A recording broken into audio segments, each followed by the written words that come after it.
Good morning, everyone. It's the Beat Break Morning Show, the Beat Break Podcast. Good morning to you and to everyone listening to us worldwide on the World Wide Web, beatbreakradiofm.com. We're also simulcasting on thinkingoutloudnetwork.com. Make sure you follow us everywhere on your social media at Beat Break Radio Podcast FM Now and on Reach One Network Podcast. Don't forget to download that app to your mobile phone and to your smart devices, Podcast FM app. You can check out all the live programming 24/7 on Beat Break 87 FM and Reach One Network. You can also check out archive videos and on-demand shows on the Podcast FM app. You can get it from Amazon, Google Play, the App Store. And we are also streaming on Spotify, iHeart Podcast, and Google Podcasts. We got a very important show, a very serious show that we are going to do this morning, ladies and gentlemen. We are waiting for DJ Roland to show up. He is running a bit late. You know the life of a DJ. He is always busy, but he will be joining with us. But here to hold it down for me until DJ Roland gets here is a great friend of mine. I know this gentleman for a few years now, and he's been a part of an organization that I was also affiliated with, the Men of Intelligence Association. I want to make sure that I correct it because it's been so long since I've been a part of the organization. The Men of Intelligence Association. I met him through my cousin and another friend of mine. And then years later, he decided that I am going to do a podcast. The name of the podcast is called Wrestling with My Thoughts. And he's also the same person that introduced me to Mario Watts, in which you can check out his show every other Monday through Friday, or matter of fact, every Monday through Friday at 8 p.m. Random Select Podcast with Mario Watts on Beat Break 87 FM. But it's not about Mario Watts. It's all about this man right here, Ron Glaze. What's good, Sean? Me on this evening, man, or this morning, man. Good morning, man. Good to see you again. How you been? I've been good, man. Just trying to maintain through this this COVID situation. And keep myself busy. I've been working on myself. I've gone through some things personally over the past year, working on myself, fixing things for myself, and getting to a place where I can finally be happy and satisfied. The podcast is growing. I'm working on my second year now, and just looking for bigger and better things. Had my very first supporter come on this week. And so that was great news, and just looking to do bigger and better things. Nice, man. Well, I'm always glad to hear that podcasters, especially in the podcast community, are doing big things and taking their content to the next level. And the name of your podcast is Wrestling with My Thoughts. And just briefly share with our listeners what the podcast is all about. Yeah, Wrestling with My Thoughts is a podcast that reinforces the need for open and honest dialogue about tough conversations to have. I chose that name. Initially, my show was called the Randomly Ron Podcast, but you spoke about our mutual friend, Mr. Mario Watts, his show being called the Random Select Podcast. I decided to change the name of my show just to differentiate myself from something out there. And I'm a self-professed wrestling nerd, and I just use a little play on words, the Wrestling with My Thoughts podcast, because what I do on the podcast is just that. I wrestle with my thoughts. I throw something out there. At times I'll have guests on to talk about it, but I have open and honest dialogue. I truly believe that the first step in solving a lot of the problems that we have in our society today, from everything from what we're going to talk about today, crime, racial issues, just anything you can think of. I think the first step in that is open and, most importantly, honest dialogue. And that's what I try to do.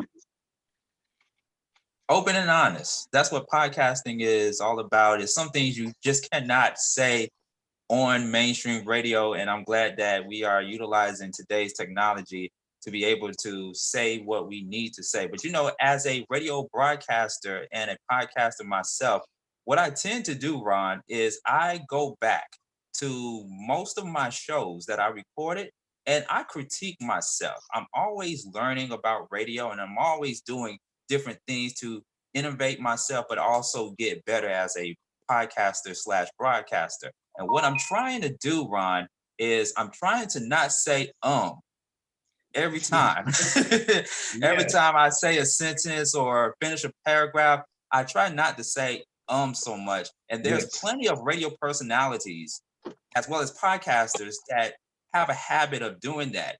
I don't know if you remember, but years ago, I think it was either on B98.5 FM or Star 94 in Atlanta, they had these two hosts on the evening show that challenged listeners to call in and not say Yeah, I because remember that. they have a tendency, the personalities had a tendency to say and they not only had to challenge themselves, but they had to challenge other people as well to see if they would do it better than them.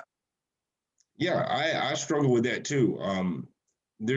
I listen back to some of my shows. I don't listen back to all of them.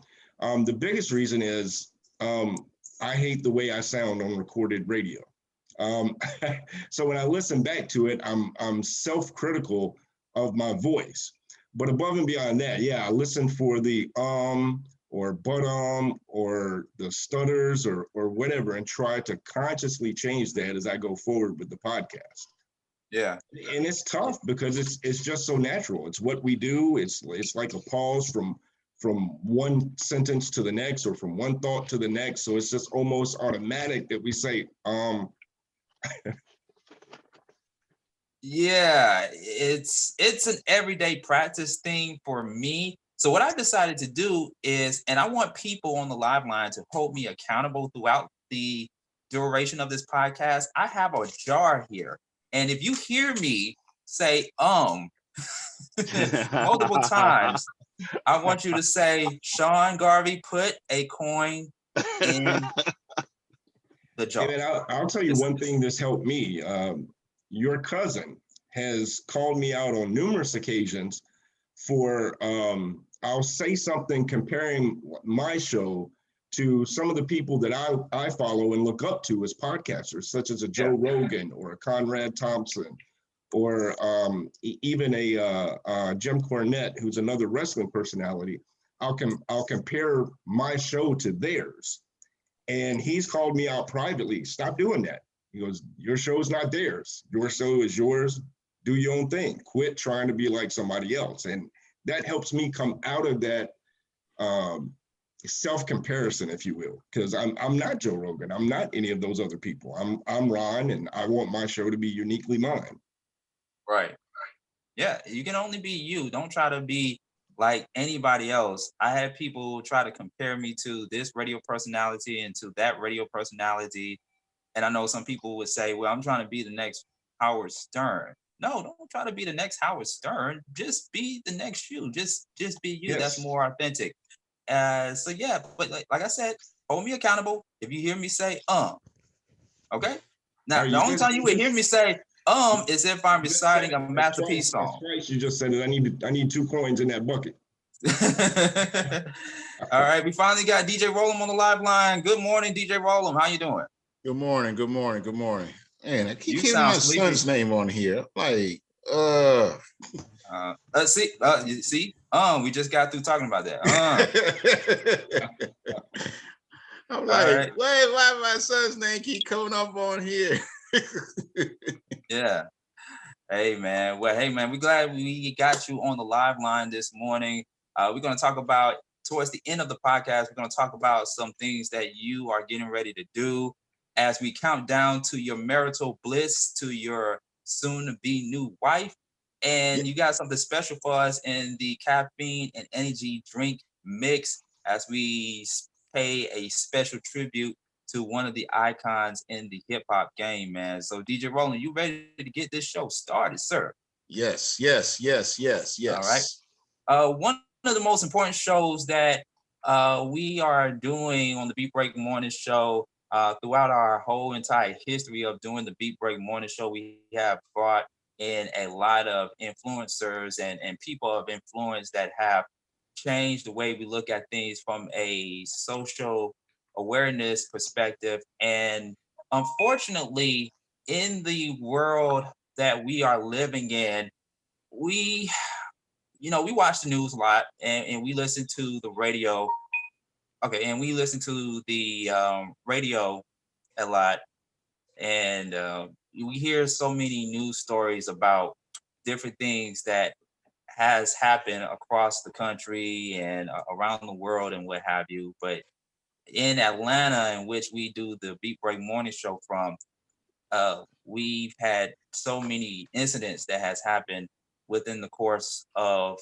the year so far. You know, before COVID and after COVID, during COVID, and what have you, and not to mention the recent attack that happened at the massage spa in Cherokee County a few days ago that left people on edge, and all eyes are watching on the city of Atlanta as we all come together to not only raise awareness about hatred, but to also just raise awareness about all the other different things hitting our community real hard, from sexism to bigotry, just so many different things. And here to talk about it on the Beat Break Morning Show, we have a panel of guests to speak out about it and say how they feel about this series of events that has happened in our community. Of course, we have Ron Glaze, broadcaster of Wrestling with My Thoughts. He is on the live line. And we also have another special guest on the live line. She's been on the Beat Break Morning Show before. And I'm so glad that I had an opportunity to get her on the live line because this is a very important matter. And I just felt that it was a need to have an important official to be on the morning show to address the recent incident that took place, as well as all the incidents that took place in Atlanta so far. Ladies and gentlemen, I want you to welcome back the member. She's a member of the Georgia House of Representatives for District 56. We have Misha Maynor on the live line. Good morning, Misha Maynor. How are you doing? I am good, Sean. How are you doing? I'm doing well. I'm doing well. I'm hanging in there, taking everything all in light of these series of events that's been happening in our own city. Honorable Representative, and it's just a lot to take in, really, from a mental standpoint. But I'm glad to have you on the live line. I know you're going to be bouncing back and forth with us because you're taking care of some various actionable items. But thank you for taking the time and out of your busy schedule to be with us this morning. I'm happy to be here. It's been a lot going on, like you said. It's an attack on the Asian American community, but it's also an attack on women in general. And I actually have put forth a lot of legislation since the beginning of January, particularly geared towards violence against women. We are in a Republican majority state house, and I haven't had much success in getting a lot of those bills passed, but I did get one bill passed out of the House. It's House Bill 138. And House Bill 138, it's regarding tenant rights. And in particular, it allows police departments to post violent crimes such as rapes, trafficking, and so forth on their websites. So individuals, especially women, can know how safe a community is before they move to it. So I'm glad to be here and happy to discuss the events. Look, put some money in your coin box for me saying that. You're gonna hear that a lot from me. All right, we'll try to do our best. And within the limited amount of time that we have you on, and we'll get to the other guests as well, but I also want to bring in, while I have you on the live line with us, Representative Misha, I also have a member of the Asian community, and she's also an animator as well. We had her on the morning show a couple of years back as well, too. And she's also here to talk about it as well. We have Marissa on the line. Marissa? Hello. Hi, everybody. Hey, Hello. how you Hello. doing? Hey, now. Doing good. Yeah. I was like, I'm just here with my thoughts. I usually definitely want to say, it's like, it's like, I always have this thing where I was like, this is all my own thoughts, my personal feelings, but I think it's important to kind of have that conversation and share, because even if I can't say I speak for everybody, I can definitely say that this is something that I think is important. And at least if I share it, maybe somebody else will kind of keep that in mind as well. Okay. Okay. And I want to just focus in on having Representative Misha Mena talk within the little bit of amount of time that she has, and Marissa and Representative Misha. Of course, we are honored to have a person, a woman, an amazing woman who is a part of the Asian community to speak out against the hatred and the brutality that has occurred in the community. And so, Representative Misha Mena, your thoughts on the recent incident attack that took place? I'm saddened by it. Look, 5 cents or however much you put in the coin box, I'm saddened by it. And when I initially heard it, I tell you, one thing that concerned me immediately when they showed the clips on television, the name of one of the spas was Young Asians Massage. And just from a perspective of trying to empower women of all races and ethnicities, if I was a city official, I would have not even allowed that name to go up, because the mere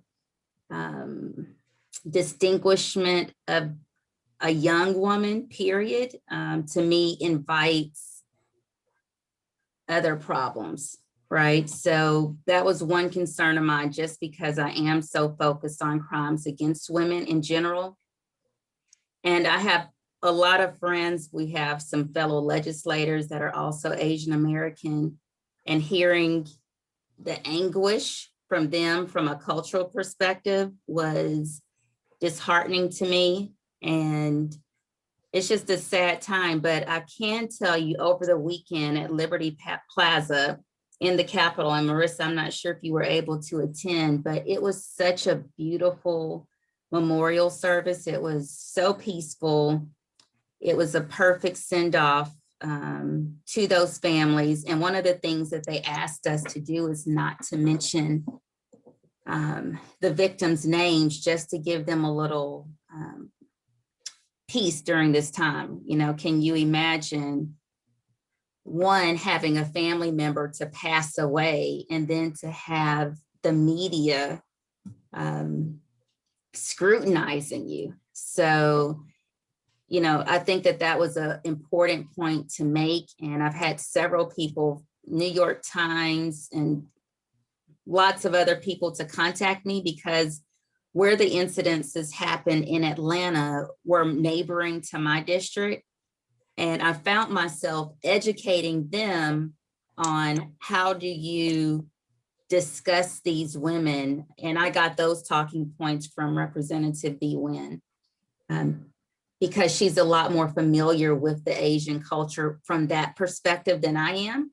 And so I'm taking her lead and other people's leads instead of taking my own lead. Okay. All right. And Marissa, your response to her assessment. No, I think thank you so much for saying that, and like standing in solidarity, because I think that's definitely one thing that I have in mind. Is that there's a lot of different discussions, and there are a lot of people with different opinions even within our own communities, because even within the Asian community, it's like you just can't group them all as like Asians, because certain groups right now are also more impacted than others. And like even one of my friends was actually just like directly affected by this as well too. So for me, it's really for like, so I grew up in Thailand before I moved over to Atlanta for around 6 years. And I feel like there's also a very distinct difference between Asian Americans as well as Asians from outside of America, the diaspora, and that comes over, because we have this conversation a lot. My husband is Asian American. And for me, growing up outside of America and coming in, the first thing when I come in, I don't have that sense of, my country is homogenized. So I never had to feel like that type of like identity or threat coming outside from the US until I was here. And then when I got here, I became way more aware through conversation with friends, families, and even personal experiences where that, wow, this is really a reality. I say this is a reality that people are living in, that when I'm not in this particular country and I'm looking at it in the news, the people are looking at it from a perspective where it's very detached. When I came over to this community, and then I talked to my husband about how he says that, oh yeah, like a couple months back or so, he was up in certain counties, and then there are people like staring at him, and he felt very threatened as well too. Or even the fact that, like, when I'm talking to a lot of my friends who are Black as well too, we have this topic about minorities. Like when you're a part of a certain group of minority, and certain things happen, like why are we going to be fighting together, or are we fighting with each other as well? Because I'll see a lot of things that come up. They're like, oh well, this is person of this race, this is a person of that race. And like honestly, even with my own family, which is a very different generation, they also have, they're not here in America. So for them, this topic of like the Asian American topic is a very like, oh my God, that's horrible, do you want to come home?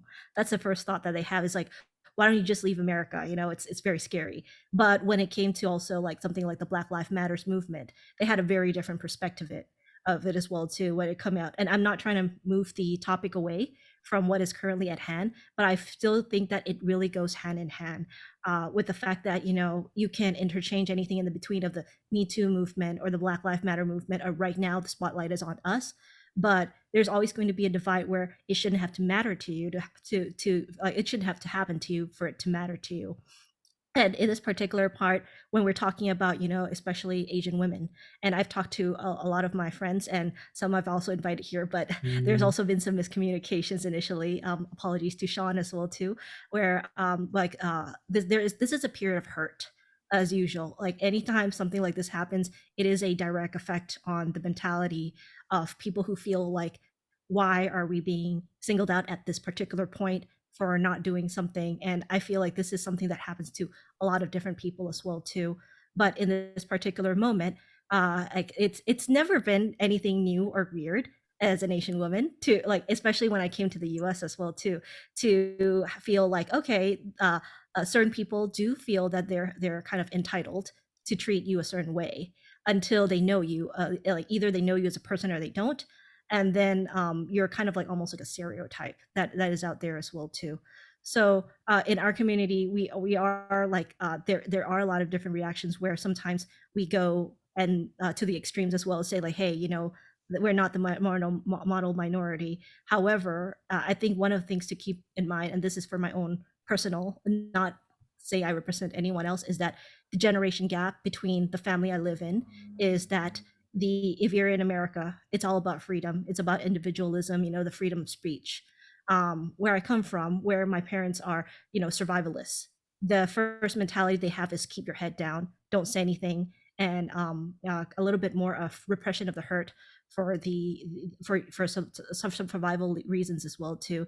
And a lot of people in my generation are like, we got to come out, we got to protest, we got to make our voices heard. While my parents' generation is like, keep your head down, like let it pass. Like it's just an internal struggle. It's a constant internal dialogue where it's almost like a golden chain, because you're like, a lot of times a lot of families are very single, like it's very a unit. So therefore we really love each other so much. And the same with when we see attacks on elderly people. For me, it might not be in Atlanta, but that really hits hard because I really care about my aunt or my like older relatives and stuff too. And I feel like they don't have a chance to fight back. And they've always been keeping their heads down so that they don't, face this kind of problem, even though in some respect that is could be a disservice to a larger community at wide as well too. And for me, it's just that like the not just this uh attack in Atlanta as well too, but this targeting of the elderly, I feel like that's just like beyond reason of anything at all too. But in this particular respect, when news came out about Atlanta as well too, it was where they were like, oh, this is about, sexual stuff. It's not a race thing. However, we don't have to see things that are black and white or separated. Like when we talk about why this individual feels like they associate like sexual urges, especially enough to go to 3 different locations, that I seem like, for me, it just still seems very targeted as well too. Right. Then I don't feel like that's a separation between, like, it. You don't have to actually engage and say, oh, this is racism, but I feel like racism is a spectrum. It exists in different, like, it's almost like a weaving of the cloth, where in different threads, it's whether it be more here or less there. But for me, it's like there is still reasons why certain things happen, and I mean, we should definitely be having more dialogues and taking a look at, what can we do to make it better. It is definitely my feeling. Wow. Right. Wow. Well, thank you so much, Mm. Marissa, for just expressing yourself. And this is why, and let me just say this also before I switch it over to Representative Misha Mena, because she only has a few minutes with us. Let me just say this. It would be a disservice to have and orchestrate this platform without having a member of the Asian community, because we could have just been still talking about this tragedy without somebody being a part of the Asian community. And I feel like in my heart of hearts, we never had the opportunity or the platform to really invite a person of influence, or just a person in general from the Asian community, to speak out against these type of things. And Marissa, you are 500% correct. I feel like in today's society in America, we do need to highlight the adversities and different issues that are happening in the Asian community. A lot of times, the community gets overlooked because the media, and some of us work in the media, we tend to highlight things that are happening in the Black community, or in other communities. And so I feel like when hatred hits another community, everybody feels it.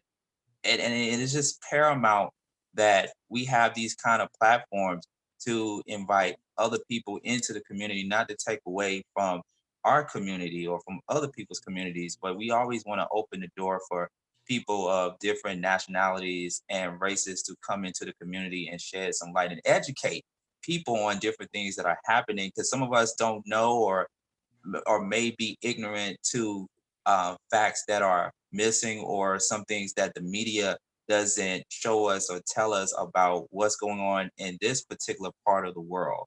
It's one thing for a certain type of media platform to say this or to paint this picture of this particular community being what it is. But what about opening a platform to those, to have those people of the community come in and really tell their own story or tell their own truth, so that way we can be even more educated on what's going on in other parts of the world. And so, Representative Misha Mena, when you hear that assessment from a member of the Asian community, what thoughts go through your mind as a person who is in power? Because I know it's a lot that it's only so much you can do, because you're only one person, but at the same time, you are in the position of power to help make those changes. What's going through your mind? Agreeing with her. So my doctorate work actually touched on a little bit of ethnicities in the workforce. And so I've done some research just on the culture of Asian Americans, especially women, in regards to a submissiveness, just by sheer part of the culture. Would you agree with that, Marissa? Yes. And so with that, that just means that as a Black woman, we may have grown up with some leeway to express ourselves however we wanted to. But a lot of times Asian women were not given that. It's part of the culture to not speak up. And in particular, that's bad when it comes to relations with men, because that's how you have crimes against Asian women because that's the culture. And I'm speaking from a theoretical standpoint, but if I'm off target at any point, Marissa, please let me know. But I have spoken at length about this with some other friends that are Asian, and they have corroborated this. So I like the fact that she brought that up because that is an important piece to talk about. And from a policy perspective, one of the things that I did do, a bill that I did introduce this year, it didn't go anywhere, but it is minority languages, in particular for Asian Americans, for elections. And so that was a concern to me. In District 56, I actually have one of the highest percentages of Asian Americans within the Midtown, Atlantic Station, and Georgia Tech campuses. And so Asian American priorities are a priority of mine because I have such a big percentage, and I wanted to do them justice with making sure that in case somebody was not fluent in English, especially during the voting process, that they would have the opportunity to have voting material in their native language. So, I I feel like I'm already there. The rest of the world may not have been there, but No, thank you so much for that, Misha. Because from a different perspective of Asians coming in from another country as well too, I've known so many people who have struggled with visa issue, not because of the fact that they don't get sponsorship or anything like that, but because there's like such a even with their lawyers as well too, the legal jargon, the understanding between the whole process of like how to do things, they've lost their opportunities because the papers were submitted wrong, or like the period of where like they're supposed to submit their documentation was like not like unclear and stuff like that. Like I even submitted my stuff for a visa to Canada, to the office of New York, and then they actually moved their office over, didn't tell us, and that visa got like it came back to like almost a month later, and then I had to do an express, and before I got on the plane one day, that was when my visa arrived, and I had to pay double the amount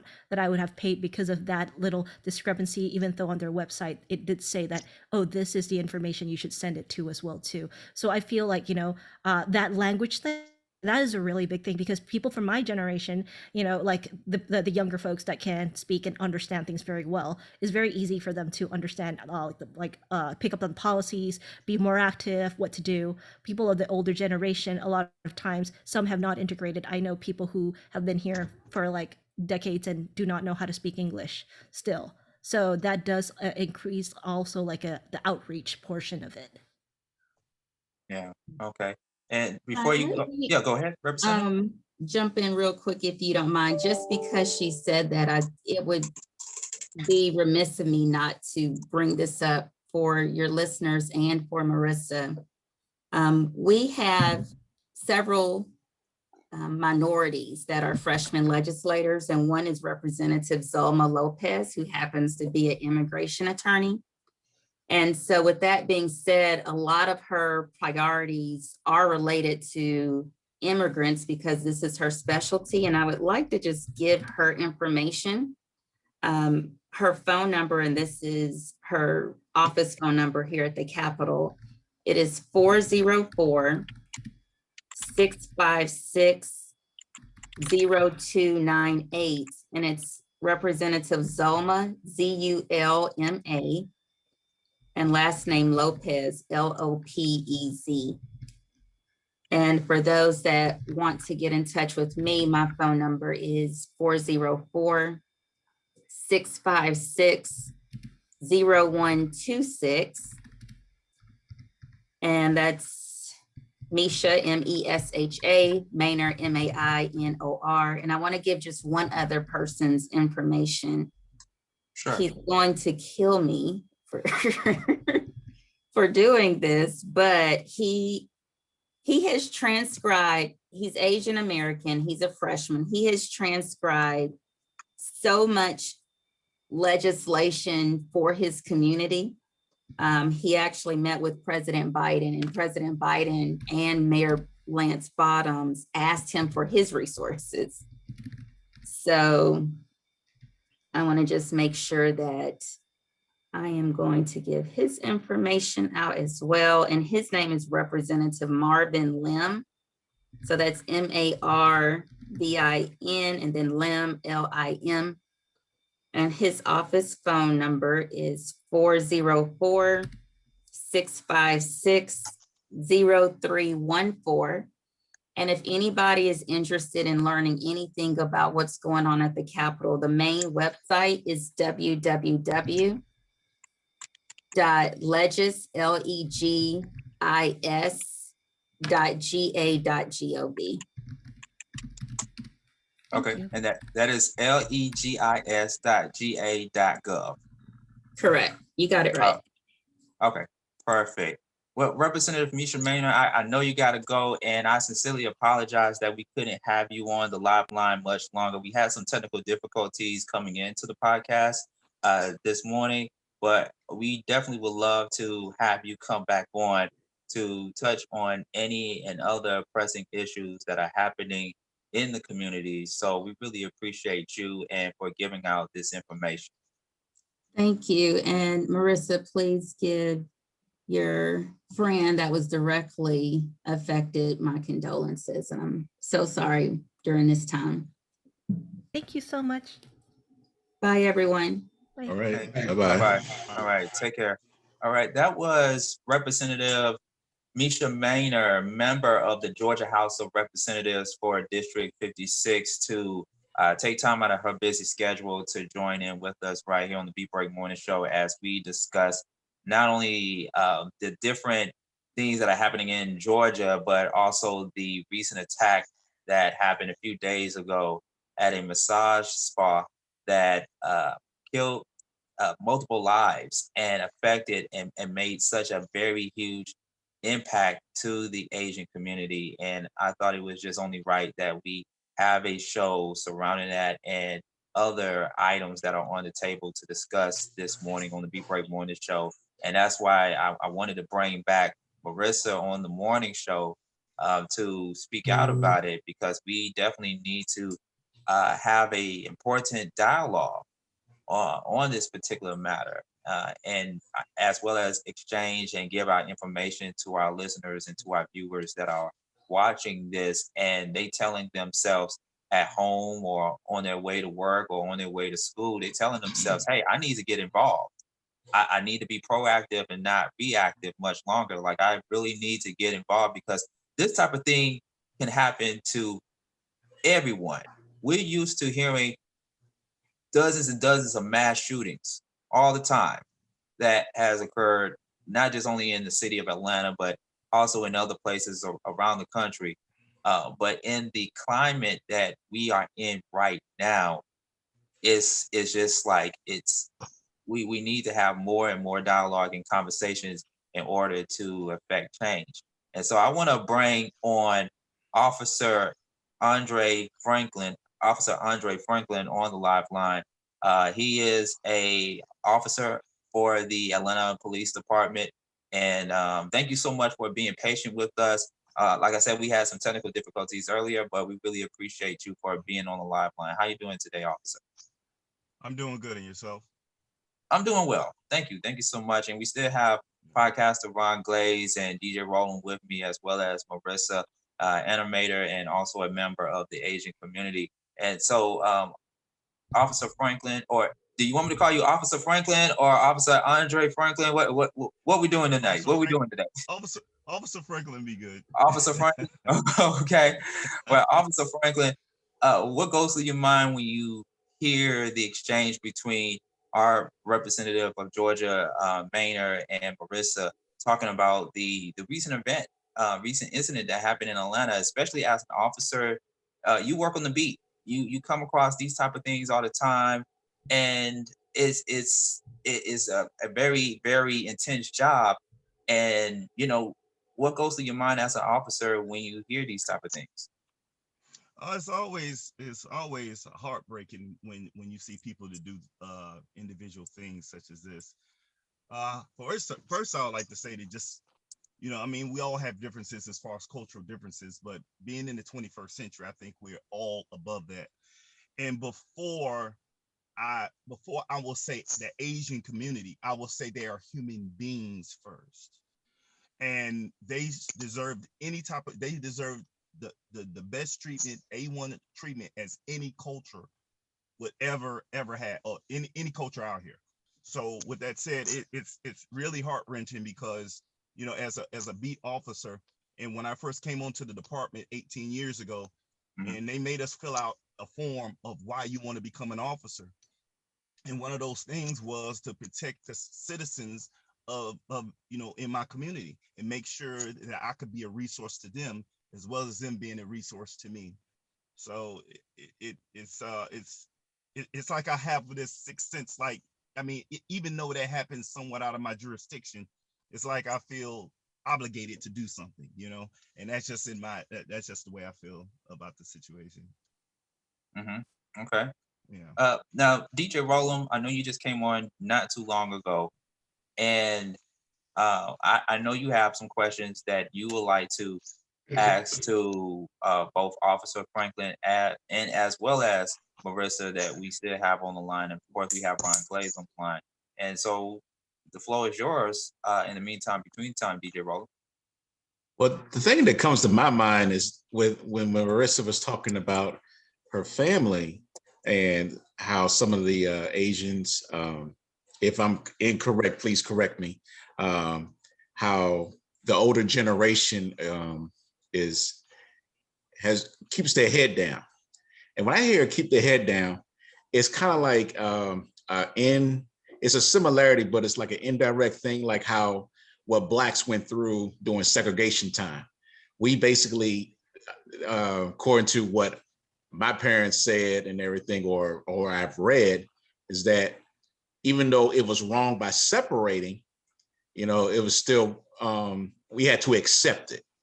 And that's what the similarity came into me when Marissa was talking. I'm like, it's a lot of similarities going on, and it just blows my mind how they haven't gotten the respect as of yet when they came to America for the Asians. And I'm like, when are we going to get this together? And then we having all this domestic violence. And the biggest one I keep thinking about is the one in Las Vegas. Just random, just shooting folks from a hotel room and whatnot, just shooting.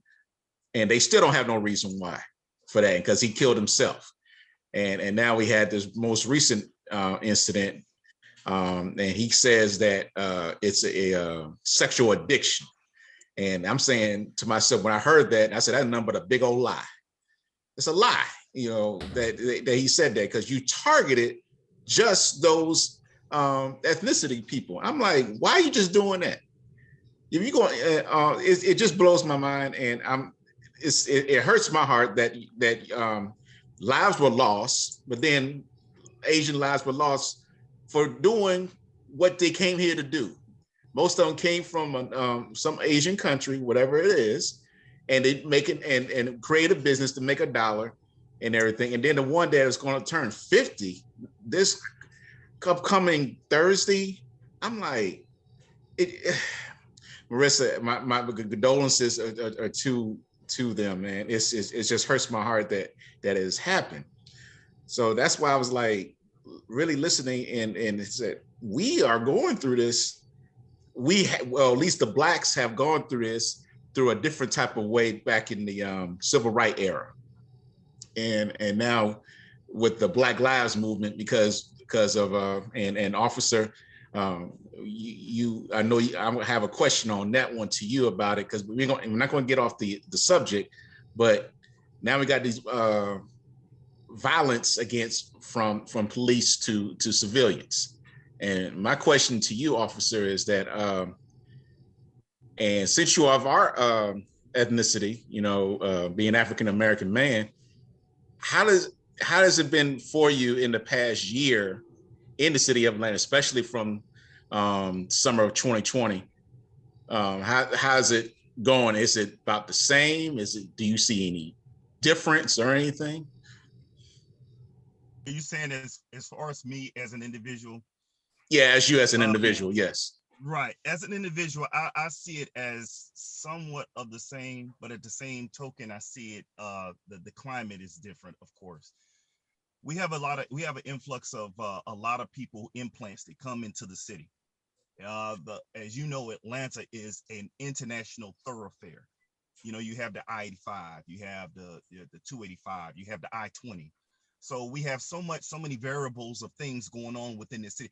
This city has been considered like the little New York for the past 40 to 45 years, because it's always been the city of change. It's always been the city of growth, especially with, being a southern city.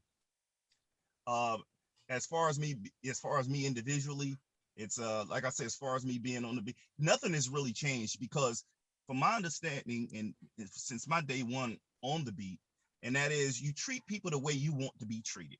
Simple as that, and people will respect that. So, I mean, I don't see there hasn't really been too much of a difference, as far as how the police citizen encounters. What gets me and what kind of gets under my skin, along with other officers and my other comrades, is when something happens in Nevada, which is like 2,000 miles away, and it affects us. And especially, it's like a double-edged sword. It's like a triple-edged sword, if you will, because I haven't done anything in that. You can't generalize or stereotype. That's exactly what I'm saying. We going into the 21st century going forward, our brains need to be a little bit more. We need to be think of broader perspectives, as far as just being just self, just thinking just one way. It's so many variables and things nowadays. Each one of us here on the panel, we have different ways of thinking. The way things happen, the way things happen in our lives made us who we are. So we can't just can't put each and every one. You have to treat each individual as the same. Mm-hmm. Okay. Yeah. Oh, did you want to add something, or DJ Roland? No. I mean, I hear what he's saying, and I actually agree with what he's saying from my perspective, and I was thinking about when Marissa has spoken as well. I was thinking about my son, because my son has learned the Chinese language at an earlier age, and he learned it for about 6 years. He's not fluent in it, but he knows some of it. And then his liking is he wants to be an animator, or I think it's animator, something dealing with drawing. I know I'm saying it wrong, but he knows, that's what he wants to get into, and he wants to. If he could, he said he wants to live in Japan. That will be like his dream goal, to live in Japan, and that's very, very, very rare for a black black young man wants to live in Japan, because of his creativity, and I'm just proud of him on that, and he affiliates with the Asian community, because one of his good friends is from that Asian community, and she I mean, I ain't really met her. Hopefully I can meet her later this year for his birthday, but she knows the difference and whatnot, and I'm proud of her doing what she's doing, because she's about to attend school and do her thing, and I think she wants to be an engineer. I'm like, wow. That's awesome, Sean. Like, please connect your son with us later, because we have our animation society, in case he can go into like exploring more of the career path as well. And actually, like, one of our good friend and Lisa Farrell is actually doing a podcast on the Black identity in anime. So really, you might be interested in that as well too. I mean, that's not my thing, but I definitely would love to pass it on to him, because I'm always trying to network to get things together, and he appreciates me on networking to get other things for him to explore, because he definitely would love to get into that. Nice. You see, we already making a connection already. That's what it's all about. That's right. on a positive note. Mm-hmm. Back into the scheme of things, I want to circle back to one word that Officer Franklin used a few moments ago, and that was international. I spoke to you offline, Marissa, that like I expressed to one of your colleagues, Atlanta has transformed into an international city. And this is one of the reasons why I wanted to put this show together. Even before the massacre in the spa has happened, we have been getting so many news reports and so many stories all the time about robberies, assaults, murders that's been happening, especially in affluent places. I'm gonna give you a backstory. So for those that know me, like Roland and Ron Glaze, I am a native of Atlanta, born and raised, Georgia Baptist Hospital, just to be specific. I was born in Georgia Baptist Hospital in 1984. And as a kid growing up on the south side of Atlanta, I would ask myself, whenever I see something that was questionable or violent, or I hear something that was violent and it hit home, I would ask just as a child, like, why is this happening in my city? Why is this happening in where I live? Now we can go all the way back to the Atlanta child murders in the 80s. A fellow colleague of mine told me that, well, Sean, violence has already, there's always been violence in Atlanta before the city, which is known now as the international city. Violence has always been, Atlanta has always been violent before the 1996 Olympics. And so it just become over the years as we progress with Atlanta being a international city and being what it is, it's like we put this persona out there to so many people, to a lot of people that are not from Atlanta and may not be from Atlanta. We have held this image that Atlanta is either the millennial city or the city of dreams and the Black Mecca, Black Hollywood, Tyler Perry, clubs, and everything else. But I feel like we don't really touch on a lot of the social ills that has occurred in Atlanta for quite some time. Now, Ron, you are from Atlanta yourself as well. You are from the ATL. I see you with your ATL ball cap on, and I got on my ATL jacket as well too, man. Have you always felt that way, growing up in Atlanta? Like, Atlanta has changed a lot, but it's not like the Atlanta that I was born to know. Yeah, I agree. And since we're shot down hospitals, let me just say I'm a proud Grady baby. See, somebody in this chat was gonna say Grady. I knew it. Somebody in this chat and somebody in this podcast was gonna say I'm a Grady baby. Grew up in Zone 3. I lived literally just a few houses away from Thomasville. Then later we moved over to Lakewood, and I lived, I could walk through the woods by my house and be on the football field at Price Middle School in Carver Homes. So back to your question, Sean.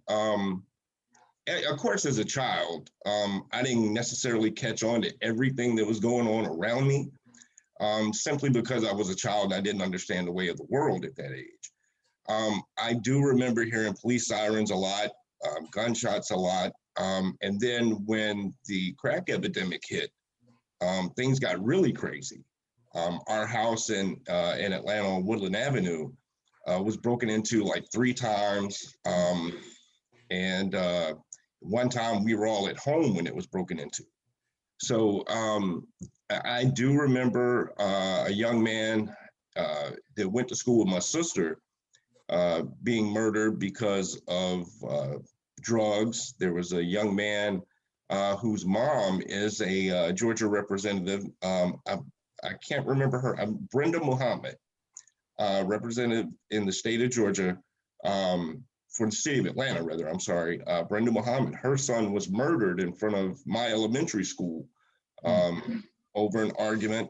So yeah, the violence has always been there. I agree. You want to go back further than say 1996 or even the Atlanta child murders. You were one of the people that brought to my light the story of Black Wall Street in Oklahoma. Well, doing more research, I found that Atlanta had its own massacre. It may not have been Atlanta, but I know here in Georgia. And through there, I found out that there were several more instances of that throughout the United States that we don't know about. So true enough, violence has always existed. Unfortunately, we are the most intelligent, dumbest form of life on this planet because we're the only creatures on this planet who find new and creative ways to hurt one another.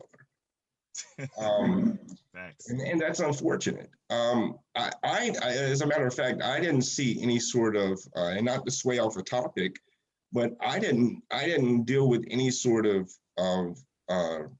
racial issues growing up in Atlanta. In school in Atlanta, from kindergarten until 8th grade, I was often one of only maybe a handful of white kids in class, but I never had any issues. Nobody ever bullied me. Nobody ever treated me bad, nothing like that.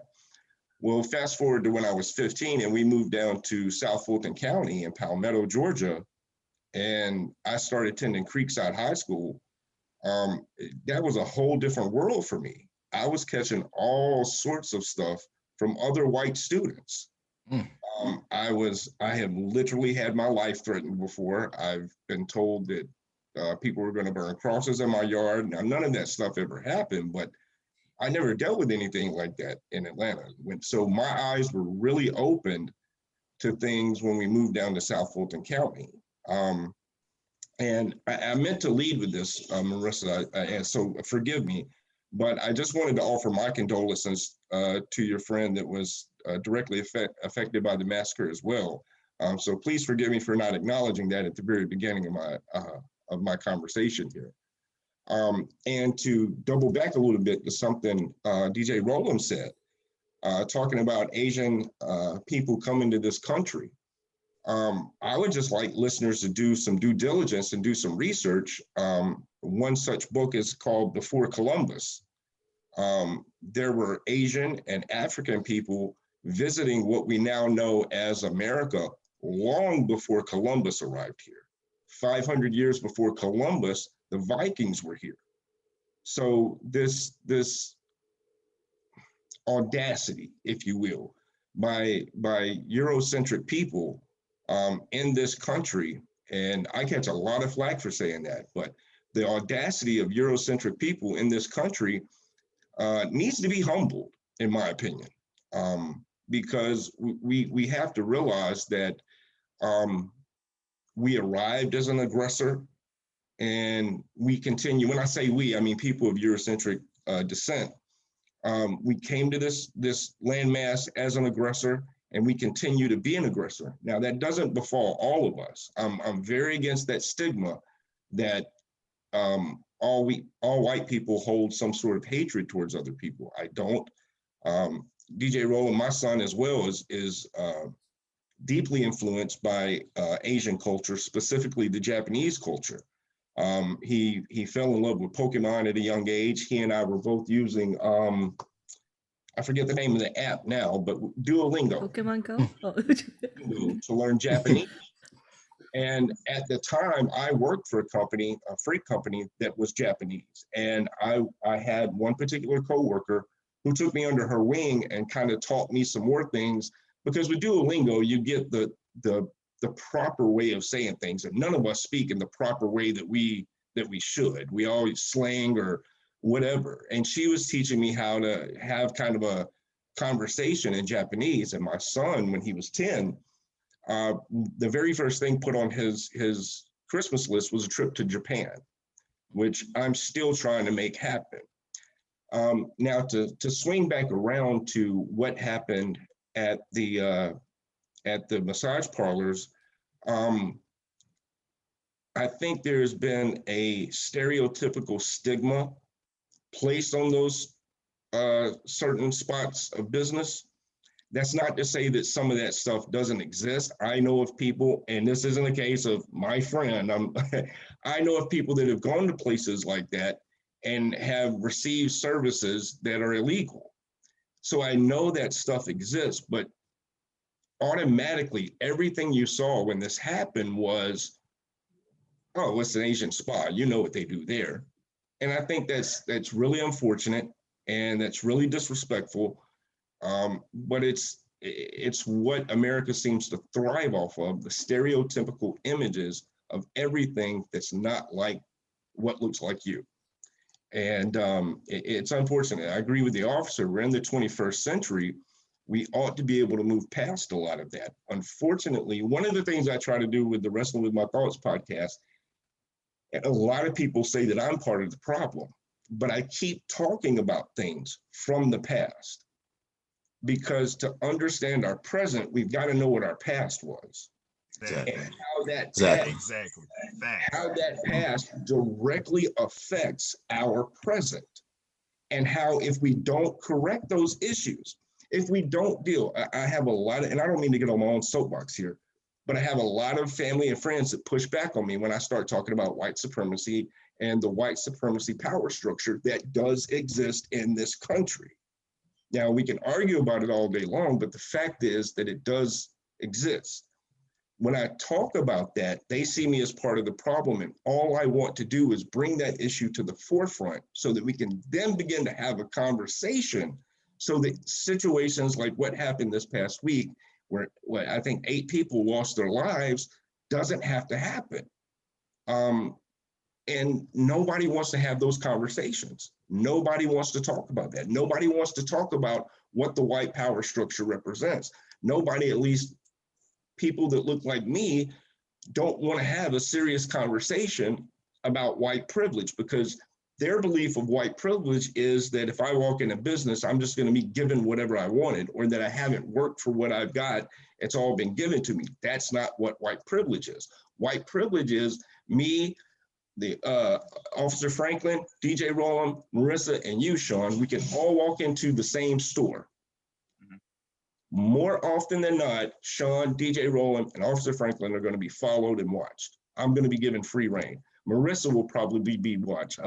Forgive me, Marissa, but I don't know too much about the anti-Asian sentiment that exists in this country outside of the very few conversations that I've had. It's a little bit if it's for women, it's a little bit more on the fetishing side, where you should be taking stuff as a compliment instead of like, for there's a lot of times that for us it's like, you know, we want to say we're not comfortable with something, but we don't dare say it in case we get killed.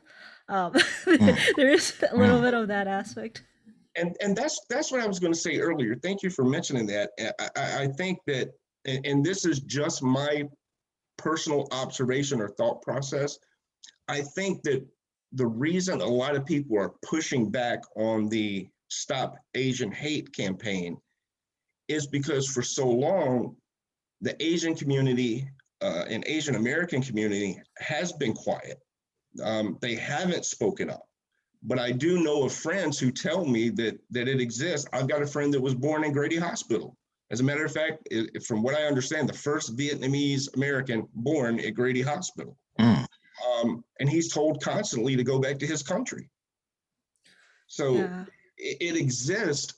And so I think a lot of the reason that people are pushing back on it and saying this isn't a race thing, quit trying to make it a race thing, is because for a long time, the Asian community has been quiet, and like any people that have been oppressed or targets or bullied, when they begin to speak up for themselves, the people who are not necessarily themselves, but the group of people that they belong to that have been those oppressors, that have been those bullies, they start to say, oh, would you just be quiet? It's not that serious, because they haven't been the victims of it. They've been the perpetrators, sometimes unbeknownst to them, but they've been the perpetrators. Yeah, Ron, may I interject? Yeah, I think this is the one thing is, you know, what for me when I talk to my parents about like the Asian violence or the Black Lives Matter, I feel like the reason that, you know, they respond more to the Asian American hate, not only because it directly affects them, but because they recognize what it looks like. because like when you don't recognize what something looks like to a certain community, and you don't get that conversation or community kind of thing, it's very hard for them to put in the framework of the mind as well too. And I think this comes into a play where, right now we're talking about America, but when we're talking about globally around the world, racism still exists really a lot too. Like how when Sean was talking about his son going to Japan, it's a homogenized type of society as well too. And I look at the comments on like the Facebooks and everything, like the ones in America and then the ones that are in Thailand. I feel like the education portion is definitely lacking. Like I said, before I came to the US, I did not understand, the big problems of Black Lives Matters. Because for me, like I didn't have any Black friends when I was in Thailand whatsoever. Never had the opportunity to, and never had like the things that we see are portrayed on the media. So what the media shows us, like in terms of the news or Hollywood, it'd be like, oh, look, it's Dave Chappelle. So there is a caricature in your mind of how certain people look like. And I feel that's the same thing with even the portrayal of Asians in, in the media as well too. So for me, I feel like, yes, this is like in America, all these things are very prominent. People are being like, there's violence and everything too.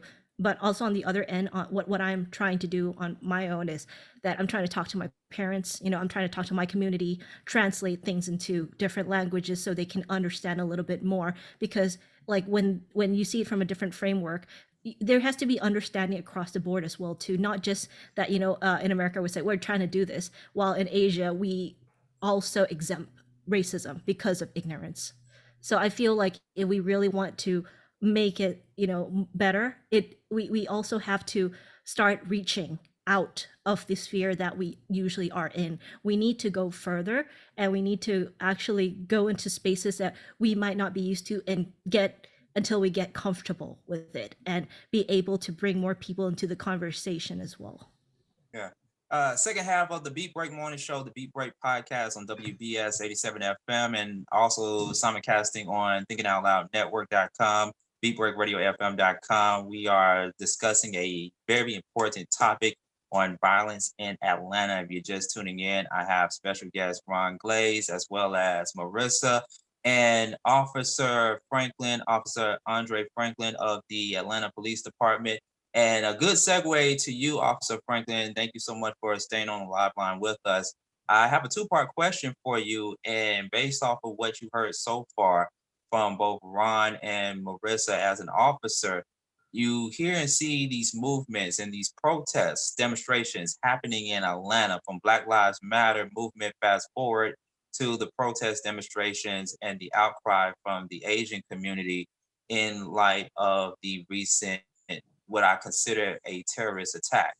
As an officer for the Atlanta Police Department, are you torn between the call of duty of you doing what you need to do, which is, of course, is to protect and to serve, but also on the opposite side is I see too many of my people, and I see these type of things in the Asian community happening. Like I feel like I need to do something above this uniform that I have, that I wear every day. Are you torn between the two as an officer at times? At times, because without being in the uniform, I mean, because I'm thinking in the process, in the realm of me being an officer and me turning it off and not being that officer. So I'm looking at it. I am looking at it in both ways. As far as, and that's the thing of being an officer, because as an officer, when we went through the academy, my instructor told me, you got to know a lot, son. And what he meant is that I have to be the most resourceful individual in society, and that's what we have been. So with that said, I look for, it's a little bit more to me than just locking up people or whatever the case may be. It's giving people resources, because some people, because I'm into people's lives, into their personal lives, I've seen things that people would not begin to imagine, and situations that people wouldn't begin to imagine. I mean, and be that as it may, with a lot of police officers, it's more police officers that do things beyond the scope of their jobs, as opposed to they don't, as opposed if as the negative aspect, because there's a lot of officers that do things it's way out of their realm when they're off work. They give resources to other individuals, whether it be money or whatever the case may be. So that is true. I mean, we as an officer community, we have done, especially in Atlanta, we have done we do a lot as far as trying to help, going over and beyond as far as helping out in resources. For instance, just making a point. I know it's getting off topic. Just making a point. Let's say this is a person who's homeless. I'm gonna dig and dive into their lives and find out why they're homeless, and then from there we have within the police department, we have the Hope Team, and within the Hope Team, they're another resource for us to find subsidized housing for said individual. So my point being is we're a little bit more than just people who just when you talk about the protect aspect, yes, but when you talk about the serving aspect, that's what the serving aspect is. It's a little bit more than going just locking up people. It's just going over and beyond, going out of the realm of what policing is, the breaking down the barriers and walls of society and that intimidating factor between us, Mm-hmm. I want to take a moment, and I want to stay on you, Officer Franklin. I want to take a moment to acknowledge an article courtesy of the AJC, the Atlanta Journal-Constitution, on an article that was written last year. And they have it highlighted in the article as Atlanta's deadliest year in decades has city on edge and demanding change. A teen selling water bottles killed over $10 to a young man shot at a skate park, a child gunned down on the 4th of July. The deaths were among the 157 homicides the Atlanta Police Department investigated in 2020, up from 99 in 2019, and the most in more than 2 decades, which is a very huge number compared to 2019 and the previous years before 2020. Officer, your thoughts on that? As a part of the APD, and once again, this is courtesy of AJC. As an officer of the law, when you come across these stories and you hear these reports and the numbers of deaths in Atlanta, you talked about what all your organization does in the community, but how does it affect you as an officer mentally and emotionally? Because I know this is more than just a job. But it can affect your emotions, your emotional state, your mental state as an officer. You have officers in the organization that come in and they do their job and they tell themselves or tell each other, hey, I'm just trying to get home safe and sound. I'm just trying to get back to the house with my family at the end of the night. But in a city like Atlanta and hearing these high rise numbers, what does it do to you emotionally as an officer? And mentally. Well, it makes it okay. Mentally, emotionally, and mentally, it makes me kind of sick a little bit because I want to go ahead and want to do more for the community. And what we do is, and part of our jobs is investigation. So our problem, what I want to do more, and what we'd like to do more is pretty much, give out like I said before, give out those resources. As far as those areas in which those crimes happen, you want to pretty much do more patrolling in that area per se. So that's just one of a major aspect of what an officer would do in this case. So yeah, it's an everyday thing. To me as a radio broadcaster, look, I work in a news and talk radio station environment when I'm not doing Beat Break or Reach One Network. I work for other radio stations in the local Atlanta market. I come across stories all the time of violence and terrorism and one of those stories is gang violence. And I wanted to have somebody come on to talk about it because he told me years back that he had tried to warn city officials that there was going to be a rise of gang violence in Atlanta, and he got turned away. And then fast forward to now, you hear all these deaths and all these people who have either been attacked or gunned down from gang organizations in Atlanta. Ron Glaze, let's say you has gang violence, the gang culture, has it hit home to you as a native of Atlanta, like yourself? Has it hit home to you? Do you know people who either have been a former gang member or have lost their lives from gang violence in Atlanta? Yes to both. I've had two friends be lost to gang violence. One was an innocent bystander. The other one was involved in gang life. I myself have never been involved in it, mainly because I was too afraid of my dad to get involved in it. But I haven't seen it outside of the two friends and outside of a couple of other friends who have either been affiliated or actually involved directly in gang life. It hasn't hit home with me directly. But one of the things I wanted to say while I was listening to Officer Franklin talk and listening to you read that article, I think it's important to take into consideration that when we look at the violence, I was listening to an audiobook by the gentleman who created the FBI profiler program, Mr. John Douglas. And he said something that really struck a chord with me, that violence just doesn't happen.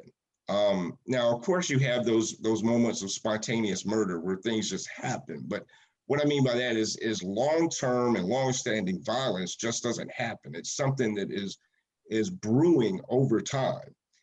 And it's with that mindset, I take a look at the conversations I've had with people who work within the state of Georgia's program to help at-risk youth and things of that nature. And here's some of the stories they're telling me.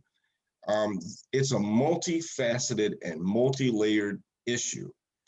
We live in a society where parents are working more and more hours, so there's less time at home to spend with the children. And my first thought process as a father is, well, I can't negate time with my son, because if I negate time with my son, then he may get off the beaten path.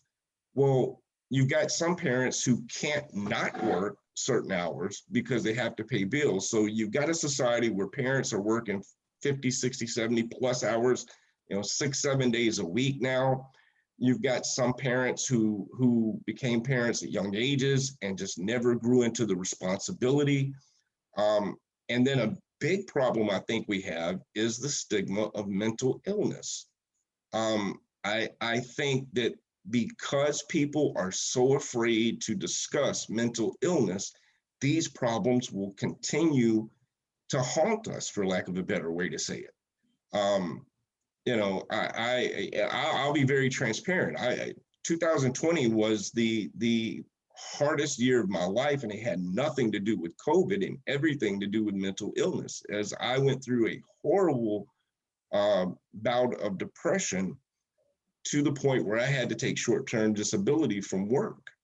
I'm just now getting to a point where I feel comfortable speaking about that publicly, not because I'm ashamed of it, but because of the stigmatism.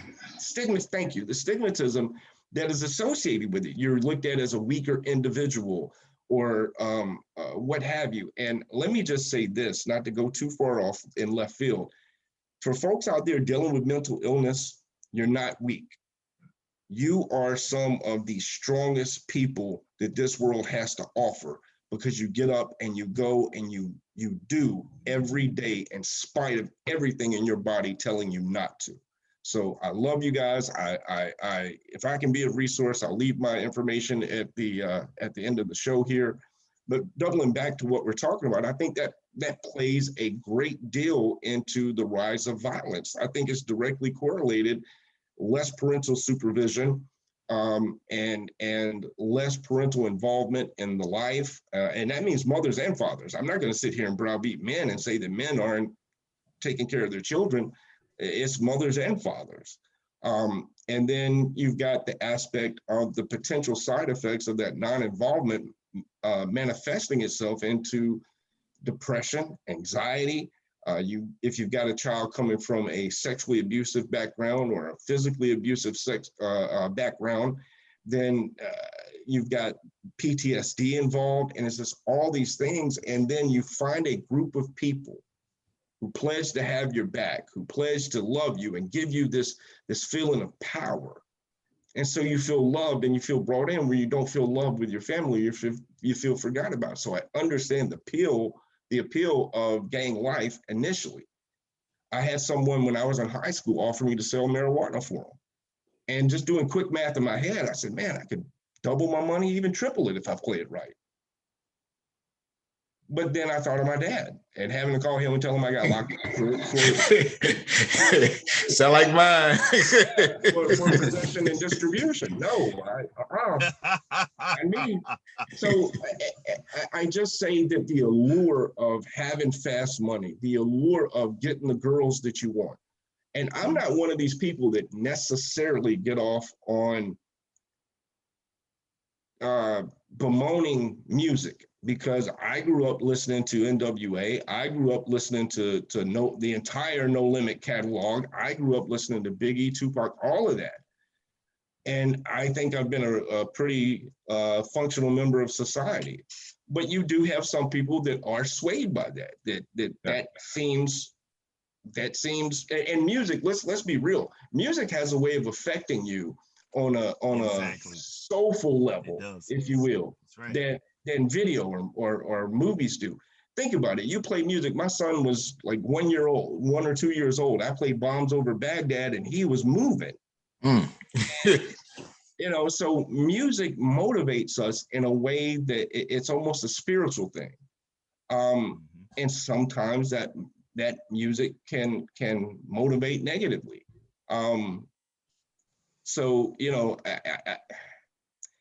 there's just a lot of issues to take into context, and unfortunately, and I'll end on this note. Unfortunately, most people's reaction is just lock them up and throw away the key, and that doesn't solve the problem, because you take an 18-year-old, 17, let's say 16-year-old young man.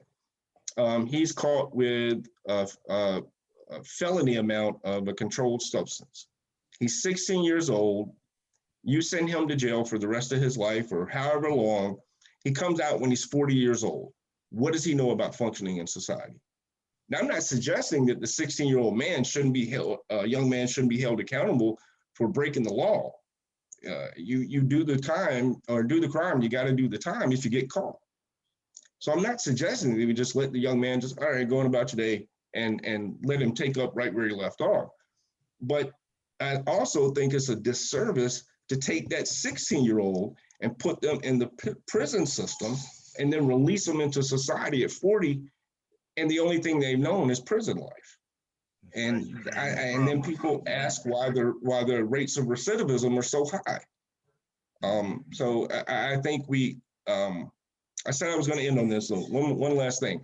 I think what the state of Oregon did, I think it was the state of Oregon, that decriminalized, not to be mistaken with legalized, they decriminalized all drugs and took the focus away from turning people into career criminals in terms of drug use, and are trying to redirect those funds and redirect those people into rehab programs.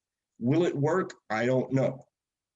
Will it be funded correctly? I don't know. I don't live in Oregon, but I at least think I applaud them for taking the steps to get away from just locking people up and throwing away the key. That we ought to see now that doesn't work, and they're actually trying to try something different. Let's see if this works. And I think hopefully, for all of humanity's sake, I hope that Oregon will be the example to show us with Hopefully crime rates will drop. Hopefully petty thefts will drop. All of that will drop because they've decriminalized certain stuff. Now it's legal. Well, let me rephrase that. It's not legal. You don't get an automatic felony up to a certain amount of cocaine in Oregon. You get basically the equivalent to a traffic citation. Oh. Yeah. Now, if you're caught with the amount over that, yes, it's still a felony. But if you're caught, I can't remember, I don't have the numbers in front of me right now, but yeah, you can have meth up to a certain amount, and it's a minuscule amount on your person, and it's like a traffic felony or a traffic citation. But if you're caught with over that, instead of I even think then that you don't get the felony, but they start putting you into a rehab system. Tiny tangent. Sure, go ahead, Sorry. Marissa. Yeah. Just this is No. That's great. Those are great points. This is like tiny tangent, but from what you're saying, one of the things that I feel like is always missing inside a lot of these conversations too is classism, because when you look at the fact that if you have a blue collar crime and you're like, okay, you get caught, you get put into jail for a very long time, but you do it to a lot of people, then it's fine. Then it's almost like heroism if you don't get caught. And if you think about like the generation that sees this right in the media, and they're asking like, oh well, is it only because bad if you get caught? Then the question also becomes like, how is it that you go on the street, you do this kind of like a performing act or something of like selling drugs or something, and you get caught, then you get a long time in prison. But the people who are responsible for manufacturing it, the people who are distributing and everything, and that they do exist, and they have no repercussion, and it seems like the bad person always wins. I feel like in a way there's that little bit of a disconnect where you say, my parents growing up tell me I should do the right things. However, they're not doing the same thing either. So like, I don't know, there's a bit of a dissociation there as well. Yeah, I agree with that. I think classism is a very good point. I definitely think classism plays a large part in not only crime, but violence as well. Yeah, I want to, and I'm glad that is a great segue into what I was just about to say. And I know Officer Franklin can attest to this. By the way, Officer Franklin, are you from Atlanta as well? Are you a native of Atlanta? No, I'm not a native of Atlanta. I'm originally from I'm originally from East Cleveland, Ohio, but I moved down here when I moved. So I graduated high school in Montgomery, Alabama, and the rest is history. Okay, DJ Roland about to ask you what high school in Alabama, because he's all about the HBCUs. I just know about Tuskegee, man. Just know about Tuskegee. That's it. Oh man, it's so funny. It's so funny because I went to school at Auburn, and Tuskegee is right down the street. So I did like a transit classes. So it's ironic that you brought up that school. Oh yeah, right. yeah. And Ron, you can even attest to this as well. To go back to Marissa's point on classism, I'm starting to believe that everything is being done systemic wise. Going back to my observation of what Atlanta was and has become, I have seen so much social change and environments change over the past 2 decades. I remember when there were public housing in Atlanta, Carver Homes, Techwood Homes, all the other project housing in Atlanta where crime only happened in those areas. You never hear about robberies and killings in Sandy Springs. You never hear killings and murders and crime happening in Cherokee County or it's just so many cities out there like Gwinnett County or Marietta, for that matter, all the other places that are considered to be the outskirts of Atlanta. And fast forward to now, someone who is a follower on my Facebook page said that Greenbrier Mall is the safest mall compared to Lenox Mall. And who would see the day that there would be metal detectors and police officers inside Lenox Mall than it is over at Greenbrier Mall? I never saw. I never imagined that would be the day.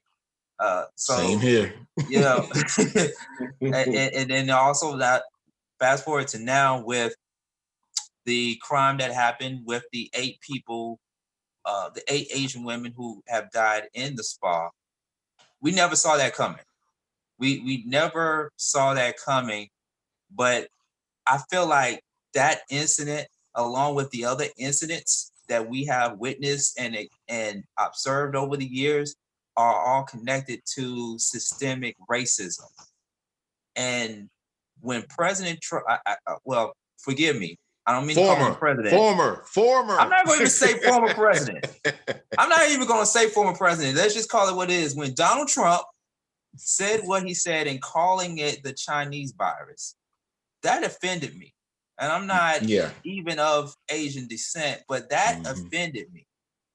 And when he said that, it sparked much more of an outrage to, people of that particular community, and motivated people to show bigotry and hate towards the Asian community. Marissa, do you put all the blame on Trump for calling it what it was, or like who is to blame from your hindsight in that matter? I think there's a lot of different factors. It's definitely an instigate. Is you cannot rule it out for sure. It's in your face. If somebody tells you something that is someone with power tells you something, there's going to be a group of people who are going to believe it and take it that way. But I also think it's the responsibility of the people engaging in that act as well too. So I'm not going to take that away from the fact that they chose to do what they do. And even if you say, oh, it's a Chinese virus, you're getting mad at Chinese people for this.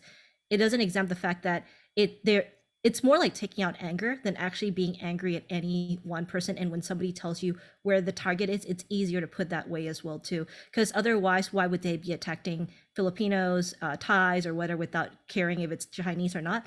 And one of the things I like to say too was that there was a post that I saw going around, like from a Thai person who said their parents say, "Hey, maybe we should speak Thai instead," so that people don't think we're speaking Mandarin. And then the kid was like, "Oh wow, my mom is so sweet that she thinks that they can actually tell the difference between that." But I also think that in a way that is a bit of a validation because I'm not going to go around saying I'm not Chinese, even if I'm Thai, because I don't believe, like you said, as a human, I don't believe there is any group of people who deserve something like that. And I am not going to go around saying that just because I'm not of a particular group, because I tell you, in Southeast Asia, even, we have this issue where a lot of times we will, in the neighboring countries and everything, there is that racism as well too, where you're like, oh, this is a person from this group, this Asian group, and that causes a lot of rift in itself, which is like hard to unite. However, like what you were talking about, Sean, is that when somebody puts a target on you, it doesn't matter which group it is, they decide to say like, oh, this is the kind of group you should go for. There are going to be people who may not have that idea initially that will be instigated by that. So it's like, is there an influence? Absolutely. I think that is 100% influence right there. But in terms of responsibility, I think there's a lot to go around, and I don't like to put it in just one, because anybody can say anything and things will happen a certain way. But I feel there are a lot of different factors that come together to create a certain situation when it does happen. So Marissa, let me ask you this: like, how do you feel, or what do you feel needs to change in regards to addressing structural racism from your perspective? From my perspective, well, there were so many things that well, for one thing, I feel like this is also happening within segmentation, intersectionalism, not just between race, but between age, where the younger generation wants things to happen. And a lot of times they want it to happen right away. So I think in terms of that, there needs to be more patience. And a lot of the older generation I talk to, and this, I'm sorry to be generalizing, that's not my point, but just to try to keep it simple, is that the older generation has lost a lot of hope. Because for me, I feel like a lot of times they're like, like in terms of the people I talk to, it's like, this is what it is, like you need to be patient. You can't just come in and change something right away, because that's not how it happens. I feel the dialogue needs to go beyond, and it needs to involve, again, going beyond your comfortable space to bring in people that are not in your 6 degree of circle. It has to reach beyond that 6 degree now. If you really want things to come together, even when I talk about animation and the wage kind of system, I don't talk about just Atlanta. I don't talk about just the US. I say it's a global effort where we need to come together in that way. But that's a big plan, right? So you're like, what are the actionable items that can be done? Of course, there are, number one, putting out resources and gathering data. And I always start with trying to gather more data about the things that matter to me where the data is not available. Like when I'm talking about, where is this happening? Where's that happening? Can we crowdsource those information to come together to get a better overall view, other than the one that we just have when we talk to our friends, because that could be misleading, that could be a little bubble. And I don't say that anybody's experience is invalid, but I on a personal level operate better when I get a big perspective of how things operate for everybody else as well too. And in taking that information, now we can start to analyze, is this data supporting certain things? Where should we start looking at certain things that are happening? If it's happening more in this particular district, can we send somebody in to actually get qualitative data now of why is it happening so much in this particular region? Because numbers don't always tell the whole story. And for me, just as an individual, it starts by, when there is an issue, I want to talk to my friends. I want to reach out and say, how do I help? If you have the means of money, definitely donation is one of the easiest way to a organization that can actually leverage that is a really big thing.